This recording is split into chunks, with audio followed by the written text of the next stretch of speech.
Greetings, comrades. Be mindful that in the VCE Accounting course, there are two methods of recording inventory movements. There's the first in, first out assumption. I've made a few videos on this. You can check that out via my Unit 3 Area Study 1 playlist. Secondly, we have the identified cost method. First thing we need to do is record what we start with. So if we look at the top of the question here, we've got 40 units on hand, paid at 240. So let's start by recording that. Now this is the only transaction where we don't need to record a document. The document that would have resulted in the balance of 40 units on hand would have been recorded during our purchases back in April, March, or whenever. This is not an in. The in also would have been recorded during the purchase back in April, March. So we've got 40 units at 240. I'm going to use the magic of Excel to work out my values. I'm just going to multiply that using Shift 8 by that. Now I'm going to copy that formula all the way down so that I'm getting updated totals as we move through this. I'll tidy it up a bit later, but this is just going to save a bit of time. Okay, on the second, we purchase another 20 units at a different value, 250. So what I need to do here is to prevent myself from getting confused. I need to record the fact that I've still got that 40 batch, and I need to update this with my purchase of 20 units. So 2nd of May, my document is invoice C745. We record that to support the verifiability QC. This is an in. Inventory is coming into the business, 250. To work this out using Excel, I just go equals, click the cell with the 20, the number of units, multiply Shift 8 by the cost price. We get 5K. So now I can just copy all that information and click it over here. Okay. Then we get to our third entry. We've sold 35 units at a price of 500. That's irrelevant. This sale, the sale price effect, would be recorded in the general journal. We are tracking the cost price effect of the inventory. So selling price is irrelevant to an inventory card. That will get recorded in the general journal and then general ledger. Okay, so from that, it's identified that 23 were from the batch of 240, 12 were from the batch of 250. So these are coming out of the business.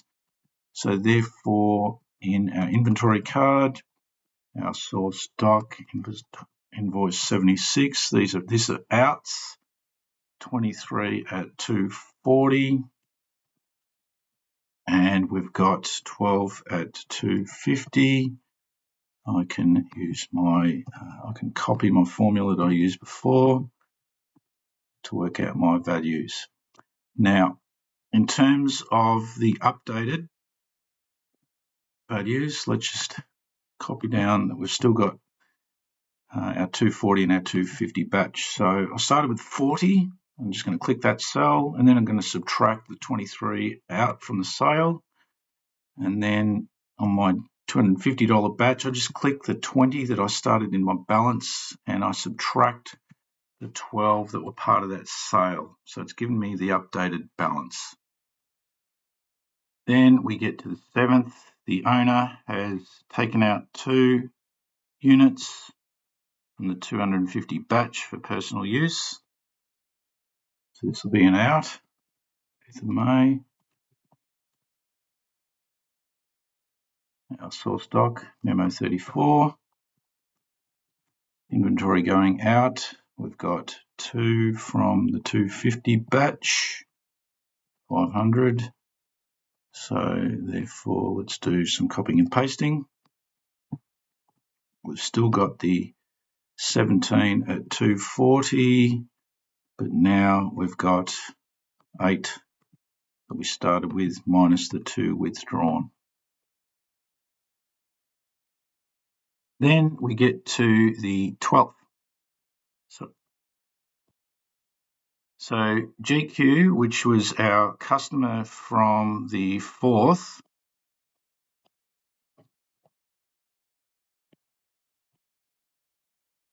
has returned 5 of the units that they purchased on the 4th of May, because the colour was slightly wrong. They were given a credit, $5.50, including the GST. So that's the sale price effect. So that would be a debit to sales return and GST with a credit to accounts receivable. But we're tracking the cost price effect of that. So we're interested in this cost price of $2.40 for all 5. So these units are coming back into the business. This is an in. 5 units, $2.40 equals $1,200. Okay, so in our balance, again, I'm just going to copy the 2 values that we have on hand, and I'm going to use Excel. We started with 17, and then I just add the 5 that we've purchased, and we've still got our batch of 6 at $2.50, which has updated my figure. Then we return those units, presumably, return to Fisher Furniture. So this is our supplier, as it says here. 5 units that were returned by GQ back here for a total credit of $13.20. Again, the credit includes GST, so we would divide that by 11 and then multiply by 10 over 11 to work out the value of inventory, and that would equal $1,200. And then we could divide that by 5 and get to $2.40 per unit. But it actually has identified it by saying these are the same units as the ones that the customer returned. If you think about that logically, there's no other alternative really.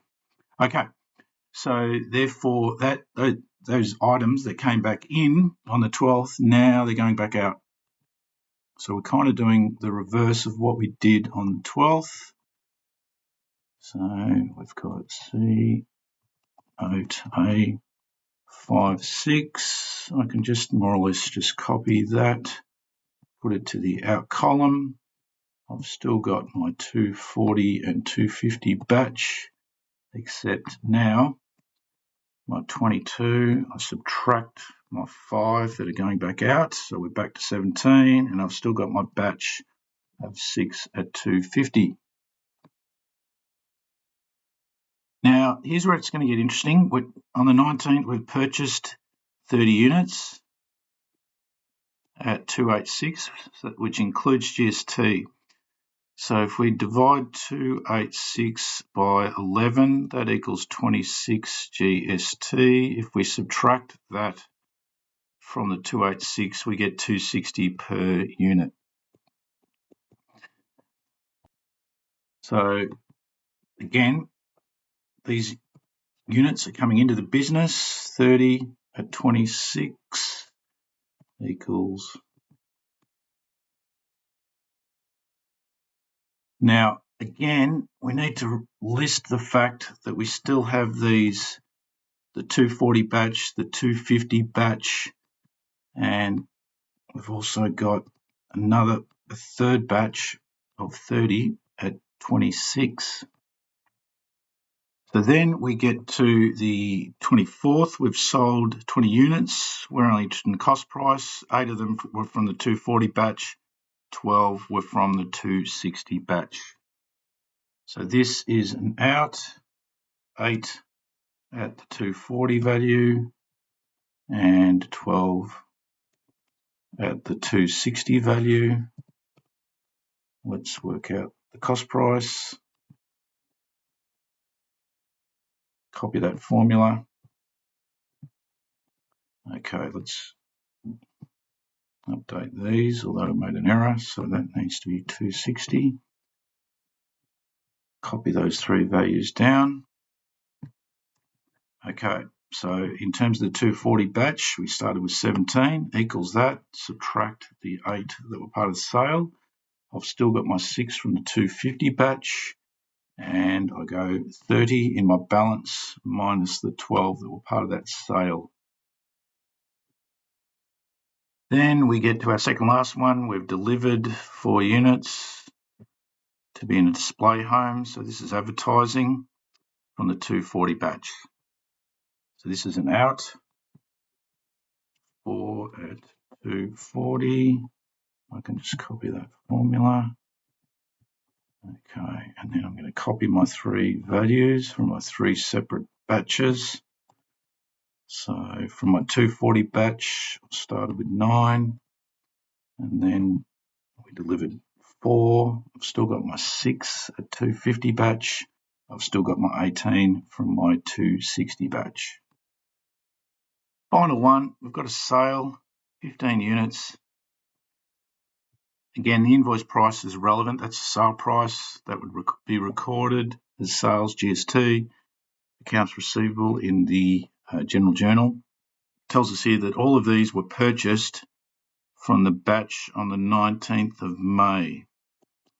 So the 19th of May got recorded here, 30 at 26. So that's the batch where they're going to come from in terms of the out. So we've got 15 units at 260. Copy my formula to work out the cost price effect. And then just to finish off, let's just see what we land on in terms of. So we've still got our batch of 5 at 240. We've still got our 6 at 250. And we did have 18 in our balance, and we just subtract the 15. Now, if you're still with me, if you would like to simply have one total in your balance column, I'll just backtrack and show you how to do that. So let's go back to the second here. We've got 40 units on hand at 240 and 20 at 250. So what you can do with Excel is we just type in equals, open bracket, click the 40 units on hand for the first batch, multiply, shift 8, times the 240 per unit, and then we just plus in between the brackets. Then it's open another bracket, click the 20 units on hand, times, for me, that'll be cell J9, close bracket. Then what I can do is I can copy that formula down for the next one. And we can do that again for the next few. I'll tidy this up in a minute. So let's just copy that formula down.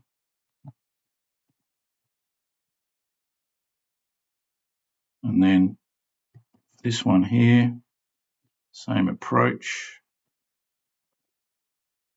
We can go equals, open bracket, 17 times 240 plus, open bracket, 6 times the 250, and then plus the 30 units times cell J20. Okay, and then I can just delete all those. And we can just copy that all the way down. Doesn't really matter which way you do it, but some teachers will prefer this method.